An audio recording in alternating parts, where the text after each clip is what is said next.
Everybody, Grant Miller here at Miami Community News. I'm with Arnie Weiss, who's running for the Superintendent of Elections. Supervisor. Superintendent? Why can't it be superintendent? You have to take that up with Tallahassee. They're the ones who came up with the title. I'm just running for the job. Okay, so I'm reading about you. You're born in Pasadena. Mm-hmm. And how long did you live there? A year. We moved. My dad was working for ABC News and Sports as a producer. His dad died and left him 30,000 pounds of pots, pans, and dishes. So my dad said, I guess I'm in the food business now. And so he located the kosher food business in Miami Beach because at the time we had Pan Am, National, and Eastern were all hubbing out to Miami. Yep. We moved to first in South Miami and then to Miami Beach when I was 2 in 1971. So what elementary school did you go to? North Beach Elementary School. Favorite teacher? Mr. Pearson. He was my math and computer sciences teacher in gifted program. Junior high? Went to only Nautilus for 1 year, and then I went to junior prep school in New Hampshire and then prep school in Connecticut. But I finished my high school at University School in Fort Lauderdale. Who was your favorite teacher there? At University School? Yeah. Dr. Ram. Okay, then you went to undergrad? Yep, Syracuse University, SI Newhouse School of Public Communications. And who was your favorite teacher there? It's important to know this. Ooh, that's a tough one. The problem was, I'll say Jim Boeheim was my best teacher because I actually worked for the basketball team while I was at Syracuse for 4 years. And that gave me the opportunity to not only work with but I got exposure to a lot of equipment that I wasn't going to be able to get at the college. Wow. Okay, so let's talk about why you're running for this position. Sure. You spent a lot of time in Miami. Mm-hmm. You voted a lot. Mm-hmm. Now your wife what's she do for a living? So my wife owns and runs an art gallery business where she represents artists, but she's actually a lawyer by training. And then before that, she taught at Georgetown for about 14 years. So she went to undergrad at law school at Georgetown. She went to law school at Oxford, Cambridge, and George Mason University. She went to grad school at Georgetown. See, we know you're smart because you married up. I married, yeah, that was very key. My wife is quite brilliant. She speaks 9 languages, and I speak the most perfect English you'll ever hear. Sounds like me. Okay, so what part of town do you live in? So now I live right between North Miami and Miami Shores on Biscayne Boulevard at 112th at Jockey Club 3. And that used to, 112th, you said? Uh-huh. Unincorporated Miami-Dade County. So unrepresented, unincorporated Miami-Dade. UMSA, who is the largest population other than more than all the cities. Right. Okay, so why run for superintendent? So a couple of different reasons. So first off, all right, supervisor, but I call it. You call it. That's okay. You can call it. You can call me whatever you want. I really don't care. I've been called. I'm sure called a lot worse in my life than a superintendent. Right. So I found out that I got a notice that I was going to get purged off the voting rolls if I didn't return something within 30 days because the notice claimed I hadn't voted in the last 2 elections. And after going back and forth with the department, it turns out that my mail was returned street unknown. But as I mentioned to you, I live on Biscayne Boulevard. This is the only mail that I had any trouble apparently getting. But it led me to uncovering that the department doesn't have the ability to send more customized messages to people. And quite frankly, if you can't reach somebody by mail, continuing to try to reach them by mail might be a problem. If we have phone numbers, email, alternative methods of contact, we should at least try and use them to at least say, we need you to get in touch with us here at the department. There's a problem. Then I took a look at who was running for the position, and I realized that I was literally running against one guy who's planless and another guy who's will-less. And so I kind of realized, we need changes in the department, not just with the technical back end and how the department operates, but also in how we do things on election day, right? Our voter turnout is abysmal for anything that's not a presidential election. And there are real ways we can fix that. Easy ways. Give me some examples. Sure. So one thing that we need to do is we need to get a precinctless voting on election day. So what this literally means, this would take the model of what we do with early voting and extend it to election day so that people, if you work in Doral, but you live in South Miami, you can get to Doral and vote in Doral. Or if you teach on Miami Beach and there's a precinct in the school. But isn't that like early voting?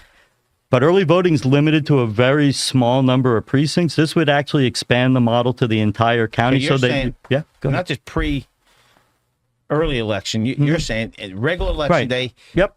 That's a brilliant idea. Yeah, on election day. And look, we can also, on the weekends, why don't we do that now? What's the reason? Well, right now, it's state law says where and when people have to vote. But there are things that we can do. Look, the one thing I've learned since I've been running in this race, I don't care what party affiliation somebody is. When I mention precinctless voting, once they understand what I mean by that, I haven't met any voter who's against it. And if Tallahassee agrees with us, then we can put it into law and do it across the state. You would still have to vote in your home county, right? But it would make things easier for everyone in the state in general.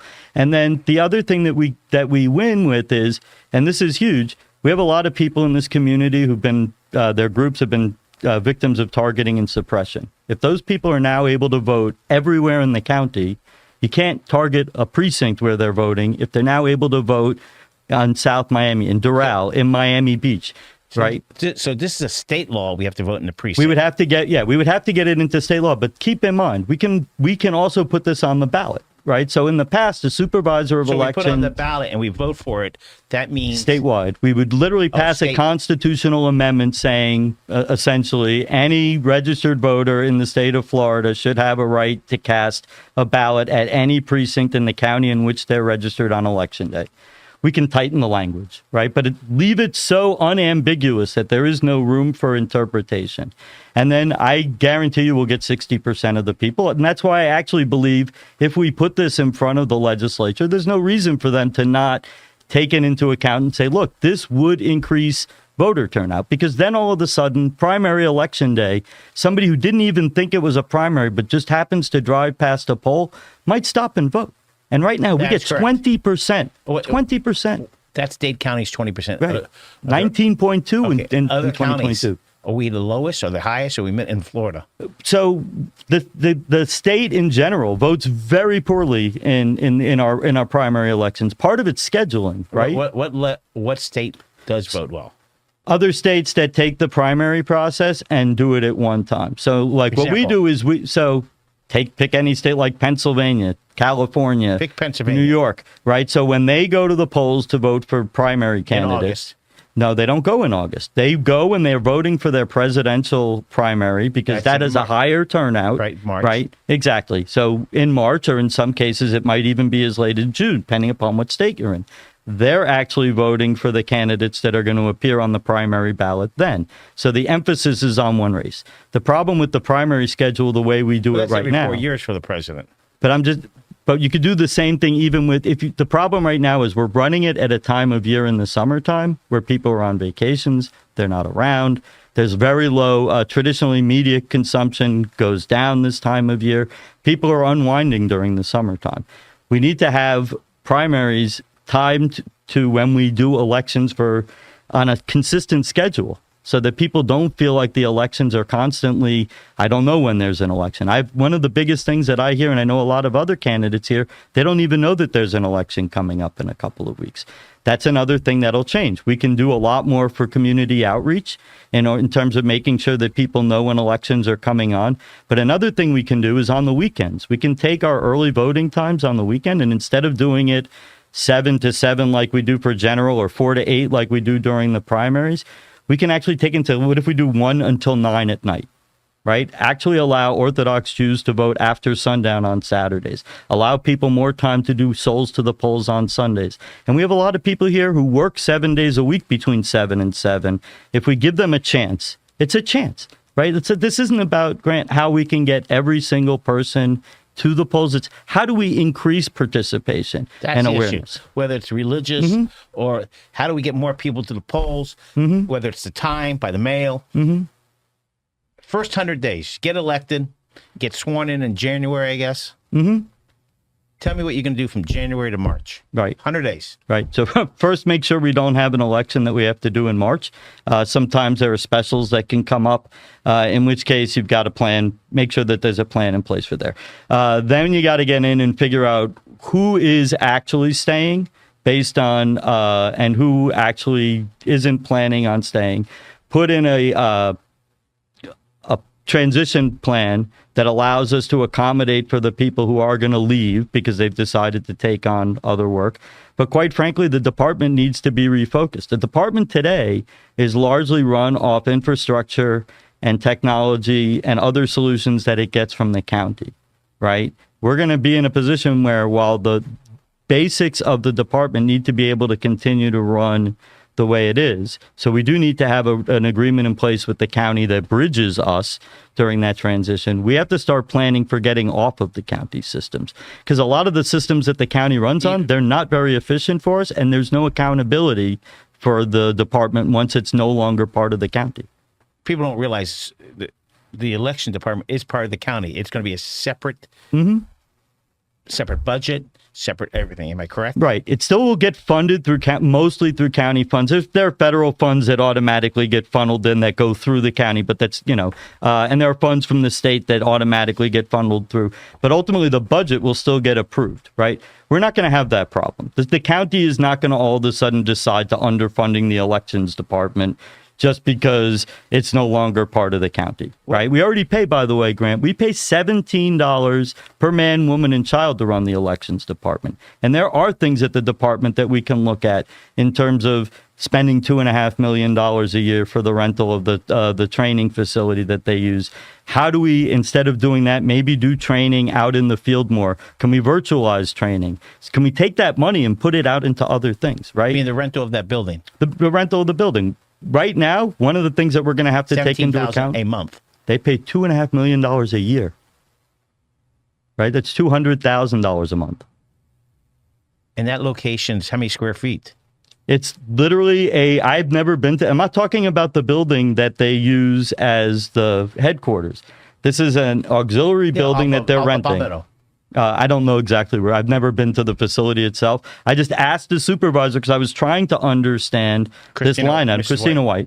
And she explained to me that it's the facility that they use for training, and they also use it as storage of equipment. Right. But I've lived in this town a long time. I know what I could buy for $2.5 million in this town, let alone rent for, a year. It's hard to believe, but that's another issue. The challenge is it's a Democrat, Republican, or independent person in charge of the election department. Do you think it's a conflict? Right now, it's appointed by the mayor. That's somewhat a conflict, too, because the mayor might want a certain person, but Christina White's been there for a long time. Correct? So, yeah. And she's right. She's basically been there for 15 years. She's done a Republican. She's done a Democrat. What's the pros and cons about having a partisan person in charge of that department? So I don't really think it's a pro versus con thing. I think, look, anyone who's lived in this state for a while has seen that the party philosophy carries over into electoral philosophy. Democrats and Republicans have very different ways of viewing elections, voting rights. You've seen it in the Supreme Court the last few years in the way that they've interpreted the Voting Rights Act and the split in the Supreme Court. And so I do think it's important that people understand that the party affiliation, but it goes beyond that. You actually have to go and look at what a candidate's actually supported, because like one of my opponents changed parties a couple of years ago. He spent his entire career as a Republican. So if you just look at the letter next to their name, you're not going to get to what they've actually stood for. He actually voted for Stand Your Ground. He voted against women's abortion rights. He voted for mandatory ultrasounds. Those are all things that people should know before they show up and vote, because he also worked as an election lawyer to defeat Barack Obama. So he's got a different electoral philosophy than what a Democrat traditionally has. That's why I tell people there's a lot more to picking your party than just checking off a box on a form. On that note, you got most likely a Democratic mayor. It's technically NPA, but yeah. And by the way, that is correct. Right. And I would actually tell you that seat, I actually think the mayor should be declared. People have a right to know. Well, right? Because it's unwritten. Everybody knows. Right. The problem with the reason why we can't make it a nonpartisan, why we can't make it a partisan race is because for the last 111 years, we've had closed primaries. And if you all of a sudden made the mayor's race a partisan race, then at this point, 34% of the county wouldn't even help to vote. But that's the other thing we got to do, Grant. We have to get people to understand that if you're going to be an NPA voter, you're largely giving up the opportunity to make up what goes on the ballot. I put it to people like this. When you get a wedding invitation in the mail and they send you the little card telling you to pick an item that you want for dinner, right? If you don't return it, what happens? The night of the wedding, everybody else has something really delicious, and bam, they put the most disgusting piece of chicken in front of you that you could find. Well, first of all, if your family was doing it, it'd be kosher, so we'd be okay. Yeah, but exactly. But, there's still... You got your head count, and then you got the people who you weren't expecting, and well, we've got a thigh left. We can give them with some vegetables. Okay, in your first election, after you get elected, how do we make it more transparent? Right. That's the biggest issue. People get scared. I agree. My vote, did it count? Right. I don't understand that. If I vote, why can't it show me the next day that my vote counted? Right. Is there a record that shows me? It does. But to who? I don't get it. The people that run will find out last time I elected. I want to know as a citizen. Are you asking if you're doing vote by mail or at the precinct level? Either way. Right. A week later, I go, did my vote count? Right. So I know that there's a program, people that run for office says who voted. But right. But today, you can literally go, if you vote by mail, you can literally track your ballot from you made a request to your ballot was mailed to your ballot was received. Your ballot was accepted. Your ballot was counted. They do that on vote by mail. Sure, we could do that. Extending that same thing to you arrived at the precinct, you checked in at the precinct, you were given your ballot was submitted to the machine counted. That wouldn't be difficult for us to put in place. Now, if that makes people more comfortable, that's an easy solution. I mean, I think that's one of the things that people want to feel comfortable. Sure, and that would be and the only thing is. The difference is the systems that we have here at the department, or I'm sorry, not here, at the department, I gotcha. Those are actually, they're able in real time to tell what the tabulation process. Example is, whereas out of the machine, it would probably be the day after election day that you would be able to see, your ballot had actually been counted. Well, here's what I look at. I check in. I'm in line. Oh, shows I checked in. Right. 10 minutes later, I voted. Yep. That's all I want to feel. No problem. And this is what you actually bring up one of the other things that I want to do, which is when you're online, if you have to stand online, instead of waiting for you to get up to the table, why don't I have someone with a tablet who you're presenting them with the ID? They scan the ID. We confirm, oh, look, it looks like you. We have a camera. We biometrically match you. Now we don't do that. No, we don't do any of that. I give you now. a voter's registration card. Right. But the same thing. You go out to the department, you want to get some data from the department. What are they going to do? They're literally going to look at it and they go, okay, here's a form. Fill out this piece of paper so that somebody then can type that information into a computer. Well, that's one reason. It's just backwards. And this goes back to what I was saying. We need to go into the department and actually figure out how to make it more efficient, right? We can't keep the headquarters in Doral. It doesn't work. The employees don't even live there. Most of the employees live down south. Right? If we need to find... We own that building. The county owns the building. Remember, so the state law is the department has to be located in a facility owned by the county. But, for example, that doesn't necessarily make it the best facility for the department. And by the way, when I say move, I'm not saying in January the department moves. I'm saying we need to look at what the other alternatives are and if there's a better place, because there's no public transportation to there. And if people can't get to the department, right? One of my opponents said in one of the forums, well, we want to make it so you don't feel like you have to go to the department. Well, I look at it the opposite. I want people to come to the department.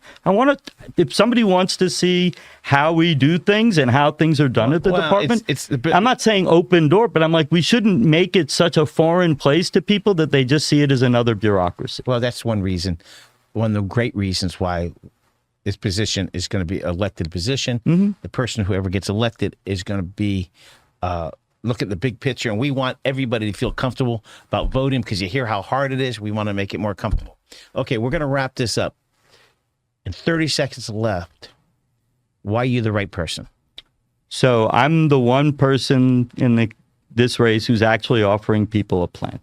And that includes precinctless voting, adjusting our early voting hours, looking at shifting the biometrics so that we get off of signature matching with vote by mail, looking at how we can actually improve the speed with which we're getting people through the polls.